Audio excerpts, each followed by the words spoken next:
My name's Ty Smith, and today I'm going to be telling you a little bit about what I've been doing at Twitter for the last year. This year we've been working on a project that we call Fabric, which is it's a mobile platform for SDK developers. I've been working on that for about a year now. Prior to that, I led the efforts to build the Evernote SDK at Evernote and led all of their integrations with their partners like Sony and Samsung. So I've been in this SDK space for a little bit.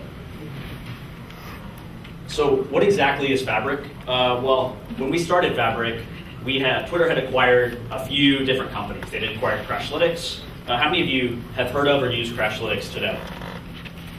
Good number of you. They also acquired Mopub, and then they had some internal things as well. Single sign-on, that sort of stuff that they were giving out to partners.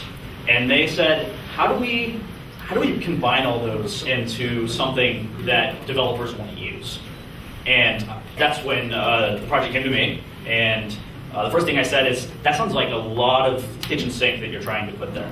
And so what we decided to do is we decided to take a very modular approach to this and create a platform that had a lot of shared code that they could be used by the different components that we wanted to provide to developers. So we took these components and we grouped them by their shared code and functionality. So if you're familiar with Crashlytics, you know that we have the crash reporting tool. We also have beta distribution analytics. On the Twitter side, we've now introduced single sign-on with Twitter, a Twitter API client so that you can get your request signed and interact with the API, embedded tweets, composer wrapper, and a new functionality we just announced last week that allows you to sign on with your phone number. And then we also have Mopub, which was our advertising company that we acquired. So we have these logical groups, and we term them kits. A kit is one or more Java artifacts, and we can combine them with the Fabric platform for an extremely modular experience where the developer doesn't have to include the entire kitchen sink. They can just get what they need. So here's a picture of the integration with Android Studio. We integrate with all major IDEs, both for Android and iOS. And we also integrate with the build tools that you would expect, like Maven, Gradle, and Ant. This allows us to do things like provision your app keys automatically for you, inject code that we're installing, create the app on the web, and even give you dashboard functionality. You can see your crashes directly in the plugin. Part of the platform is also providing the web experience. So we provide a dashboard for all of the SDKs, all the kits. This allows you as the developer to log in. This specific example is on our analytics product, and this is monitoring stability of one of our apps over time. So if you wanted to start playing with Fabric today, we created an open sourced game that we call Cannonball. It's available on iOS and on Android, and it's on the App Store and the Play Store, respectively. And its source is available at github.com/twitterdev. It's a magnetic poetry game. How many of you have played magnetic poetry? Where you have the words on your fridge and you can move them around? No? Okay, well, it's a thing. And so we created this simple example that integrates with the different Fabric components, the kits, and allows you to share the poems you create and interact with your friends. So now that I've talked a little bit about what Fabric is and what we built for you, probably the reason why you're here, you want to know about building SDKs and some of the learnings that we had and how you can use those in your own SDKs or your own applications. So there's really two pieces that I'm going to talk about today. One is creating a powerful SDK, something that's really usable, and the other is creating a really lightweight SDK. The first goal we had in mind with the SDK when we were making it powerful was we really wanted it to be easy to integrate. We also were looking to support all types of Android applications. Oftentimes you'll just see them very limited, and we really wanted to make it extensible. We wanted developers to feel like this was building blocks and they could use this to make their application great. And lastly, we do a lot of stuff with runtime permission detection so that we can try to be as flexible as possible. When anyone sets out to build anything, programming, they don't say, I'm going to try to make this complicated and hard to use. But if it's not thought about ahead of time, you'll often end up in that situation. I've heard a couple talks about reactive Cocoa and reactive Java today, and a lot of, the docs for that are huge, and it really takes your mind rocking to understand it. No one creates a constructor with 15 parameters, but oftentimes as that class keeps getting added to, that'll keep adding up. And so what we tried to do here was we tried to make this as easy to integrate as possible for Fabric. How we did that? Well, we have one line of integration. So this initializes and starts a specific kit on Android. We're using the Fabric platform in this case to start up Crashlytics. This is the only component that we want to use in this specific case. And it's just one line. Another thing that you should really consider with your SDKs, as I mentioned earlier, you really want to make them building blocks for developers. We can't account for all use cases, so we want it to be as extensible as possible. Now, you'd have to read the Java doc to know when you can even utilize these. Unfortunately, the example I just showed was wrong. If you did that, it would be problematic because the Java doc says that you're supposed to set this information before you start Crashlytics. But that's not intuitive. You wouldn't know that. Let's try to make this better. If we need these params before it's called, why don't we just add them to the start method? That could work. It's great. But then as we add more functionality, you start adding in a series of nulls and meaningless integers, and everyone loves that, right? No, there has to be a better way. Well, so what did we do? We decided to implement the fluid builder pattern for Crashlytics, where when you're initializing the Crashlytics object, you can use this builder to set the specific data that you may be looking for, the delay, the listener, the pending info. And then when you create it, you have an immutable object that's thread safe, and it works well to prevent for safety when Fabric is being initialized. We took that one step further, and you can do that with Crashlytics. You could also do the same fluid builder pattern with Fabric. This allows you to set debug mode on, set a custom logger, set a custom looper or executor for advanced use cases. What we're trying to do here is we're trying to make it extremely easy for an Android developer to get started right away. And for the advanced developer that needs more functionality, we're trying to provide that as well. What we say with APIs is they should be easy to use and hard to misuse. We should be validating every input that we're getting, and we should default to same inputs. Here's another example from our Twitter kit for Fabric. In this case, we have a Twitter API client, which after you signed on with the single sign-on, we persist your session, and we automatically sign all your requests that are hitting this. We provide the most common endpoints for Twitter, but Twitter has a ton of obscure endpoints, and we didn't want to bloat the developer's code with 400 interfaces to just hit every Twitter endpoint. So we made this extensible. In this case, we use the retrofit style for interfaces for defining our endpoints. So here's an example where you could extend the Twitter API client. You could add your own custom service in, just in this case getting one tweet, and by calling the get service with your class, you'll take advantage of the caching of the REST adapter builder and be able to interact with the new endpoint. You'll get the signing for free. We do all that work for you. If we hadn't done this, you'd have to implement the signing yourself. You'd have to take your session. You'd have to integrate it into your own networking library. This just makes it easier for developers. Another thing we discovered is that developers are curious and they want to know when things are going wrong. So we want to fail fast. The faster we fail, while the developer's working with it, the better. If any of you use Gradle, you know this is true when your build's been running for 5 minutes and then it fails. Sometimes 10 minutes or 15 if you for those bigger projects. You can provide extra info for developers when they're in debug mode. In this example, if debuggable is set to true, if the developer is actively working on this, we can throw exceptions when things happen. We can crash on them right away, and we can give them valid information. But we don't want to do this in production. If we did this in production, some developer may accidentally cause an issue, and instead of handling this gracefully, we would just start crashing the app for users. They'd be looking at their log saying API key is null. So that's not good. So in this case, we just want to return null. We don't want to initiate the functionality they were looking for, but we don't want to crash their app either. You always want to add value from your SDK. That's what developers are looking for. They're not wanting to reinvent the wheel. They're coming to you so you can help them do something. So the last thing you want to do is remove value or hurt the user experience. You ever checked out an app in Google Play and you said, why does this flashlight app need permissions to modify my USB storage or get my contacts? Well, permissions are really powerful in Android. They allow you to integrate deeply with the OS and the device, but they're really scary to users who don't understand what you're doing with them. And the way they're organized in Android, most of the time the user doesn't know what you're doing with them. And even if the user explains it, most people aren't going to read that. So they're just going to avoid installing that application. If you add permissions after you've already launched your application, it stops the auto update process in Google Play because it forces the user to accept the new permission. we've seen this significantly impact adoption rates. So don't be that guy. In general, you should limit it to just the number of permissions that you need. And if you need additional data, consider if it's optional. See if the developer wants to provide that permission and you can take it as an optional parameter. In Crashlytics, we just require one permission, and that's the internet permission. If the developer wants to additionally collect the email address of the user and send that up with the crash report so they can contact that user and try to get more information about how that happened, then we have hooks that the developer can set in place, but we don't automatically require to get accounts permission.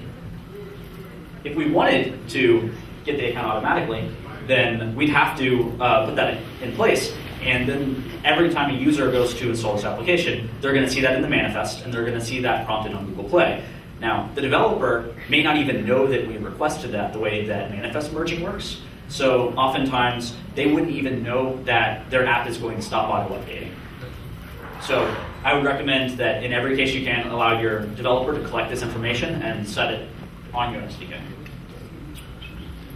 So in order to kind of go on this point of permissions and make this more powerful, here's an example where you would want to do something where you check the permission. In Crashlytics, we don't want to go trying to upload crashes if there's no network connection. But we also don't want to require the permission of access network state. So we have code that looks like this inside of our networking layer, and it checks if the permission is available. Then we won't upload if we have the permission and there's no network connection. But you need to gracefully fall back from that as well, because if the developer chose not to include the permission for access network state, you can't just always return false, because then you're never going to be uploading crashes at all. So in this case, we always return true if the permission isn't available. That way, the app will still try to do the upload, and we just don't have the state of the network. It may succeed, it may not, it may have to go later. When most people think about Android apps, they think about one type of Android app, which is generally an activity. It's a UI component.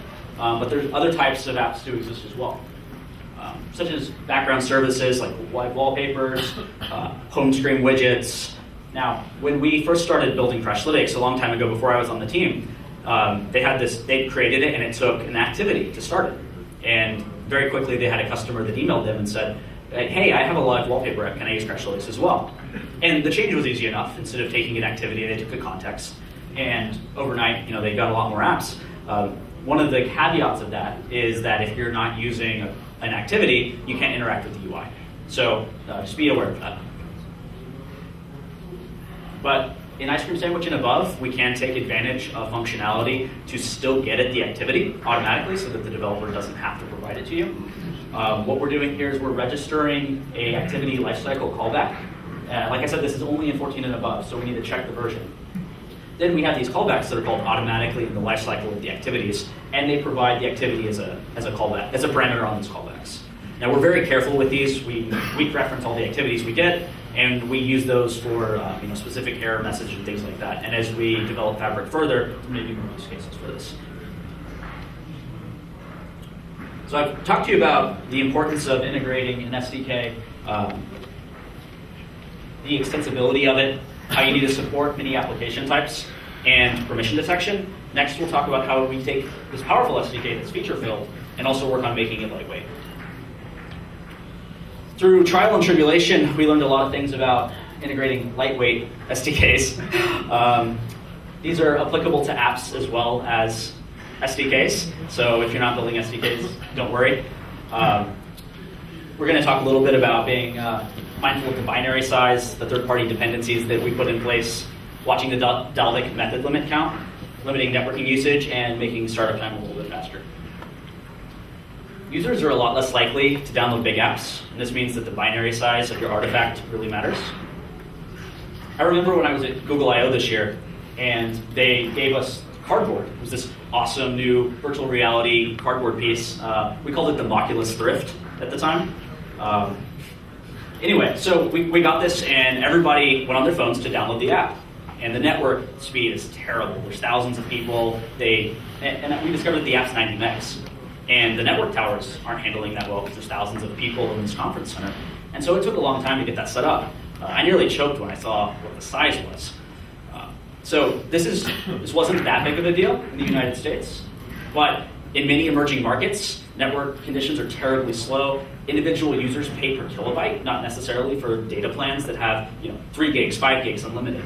And so when you release an application, even if your app is free, the user is choosing to download that based on paying per kilobyte. And when you release an update, many users in India and some of the other countries that do this, they will individually look at the changelog and say, is this app update worth the money I'm going to spend on it? There's some great third-party libraries in Android, and they can really help you bootstrap development speed. And they can add a ton of functionality, but they're not free. And what I mean by that is that their size and they're going to have a direct impact on your users, especially in these emerging markets. So be very mindful of the SDKs that you choose. Has anyone here compiled against Google Play Services or Guava and seen it without using ProGuard or some script to strip it out? I mean, it's huge. Google Play Services alone is 20,000 methods. If you're talking about the Dalvik method limit, which I'll get to in a little bit, it's 65K methods. You're at a third of your app size through one Google library. What happens to your average 15 meg app when you add just one large SDK like Amazon Web Services? But you probably didn't just add one. You probably added SQL Cipher for secure data, and you added a popular social media SDK and a barcode scanner. Very quickly, your average 15 meg app is doubled in size for just a little bit of functionality. It's a great way to add that functionality, but you really need to consider the sizing. What we did with Fabric is we put a lot of that shared common code inside of the Fabric platform so that all of the different kits that sit on top of it can take advantage of the one place that it exists. So when a developer says, I just want Fabric with crash reporting, or I just want Fabric with embedded tweets, they're only using that modular piece of the platform, and it's much smaller for them. With the previous slide in mind, let's talk about how big Fabric is. So Fabric on Android, the platform itself is 190K. It is required for every kit that you use. After that, this isn't quite everything that we provide, but it's most of the kits. And all of these can be used mostly on their own. A couple of them have inter-kit dependencies. But for example, if you just wanted to use Crashlytics and Fabric together, you're under 300K. If you wanted to use all of that with the beta distribution and answers, you're still right around 300K. So it's extremely lightweight. If you wanted to use everything on this entire page, you're still less than a meg. So when you consider many other SDKs, this allows you the modularity, so you can just bring in what you need, and it's much, much smaller. So here's an example that really bit us. For Crashlytics, when we first started, the pipeline was protobuf. If you're not familiar with protobuf, it uses a packed binary format to really compress data and send it quickly and efficiently. And this was before the time of Wire and those others, so we included the entire protobuf library, and it was 700K. So this was much larger than the SDK itself, so this just wasn't usable. So we took a look at what we needed. We didn't need the entire protobuf library, we just needed parts of it, and we just needed to be able to generate that compiled crash report and send it up. So we ended up writing that ourselves, and we were able to get that size down to 10K. So don't let this happen to you, where you provide a really awesome heavyweight SDK, and app developers choose to reinvent the wheel because it's not worth including the size. So has anyone here actually hit the Dalvik 65K limit in any of your apps? Okay, a couple. It's scary and it's painful. And there's a lot of blogs and things about fixing it and hacking Dalvik. Facebook did that, or dynamic dex loading. And most developers aren't going to do that. When they hit the Dalvik limit, they're going to say, well, what third-party libraries am I using? How big are they? And how can I start reducing those? So I recommend just having an extremely lightweight, modular SDK so that you're not one on the chopping block when that decision comes. We found a great library that we use in our build script. Is written by an engineer, Quip. This uses the standard Android tools to parse the packages and provide you the method counts per package. We use it on every build. It's super lightweight. I'll post these slides later if you guys want the direct link. Over-the-air communication should be minimized pretty heavily. I talked about the data part of it earlier, but it also affects battery life pretty heavily. So we use protobuf. The reason we use that is because it's an IDL that both the server and client agree on. It's not schemaless like JSON or XML, so we don't have to include the overhead of the field names on all of the communication. That means it's 10 times smaller than XML and up to 100 times faster at parsing. We also need to focus really heavily on getting our startup time down. If people are initializing Fabric at the beginning of their application, which we recommend, we don't want to affect the startup time at all. So we do very little work synchronously, and we offload everything to be async. I would recommend that you consider the same. Either use an async task or thread. Don't do anything on the UI thread. I would actually recommend using an executor, though. That way you're limiting the number of threads that you're running at a time. And if you're doing that, you really need to be concerned with not having your threads still run at the same priority as the default. In Android, you need to explicitly set the background priority of your thread. Otherwise, you can still cause UI frame skipping. So we saw how the binary size, being mindful of third-party libraries, being mindful of the Delvik method count, being mindful of network usage, and increasing startup time can all help make your SDK really lightweight. This can usually be the reason someone uses your library versus another one. All right, thank you so much for coming to hear how the Fabric team learned a lot of this stuff while we were building it, and I hope you can take these learnings and make awesome things, SDKs and apps alike. Now, taking any questions. I have a couple minutes left, I think.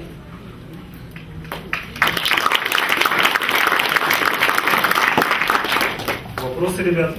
Thank you for your slides, for your presentation. So when you did actually hit Delvik method count, what did you did with that? I mean, you stripped some libraries away? There's a bunch of different ways to approach that. I mean, the official way from Google is to do dynamic text loading, and it's really painful. You have to use reflection, or you have to define your interfaces very tightly and have very modular code. Not everybody's code bases look like that.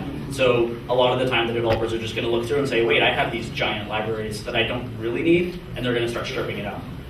So it really depends on the application and what the use case is. We make ours as lightweight as possible so that we aren't affecting it in that way. Oftentimes, if you're using something like Protobuf or Thrift, you're really going to be close to the limit because it uses a lot of generated code. So if you're using those now, I would recommend looking into the lighter weight mobile alternatives. Like Square makes a library called Wire that is a really lightweight Protobuf implementation. Okay, thank you. Yep. Еще вопросы? А если я скажу, что мы призы раздаем за вопросы? Все равно нет? Ладно. Thank you, Jay. Thank you.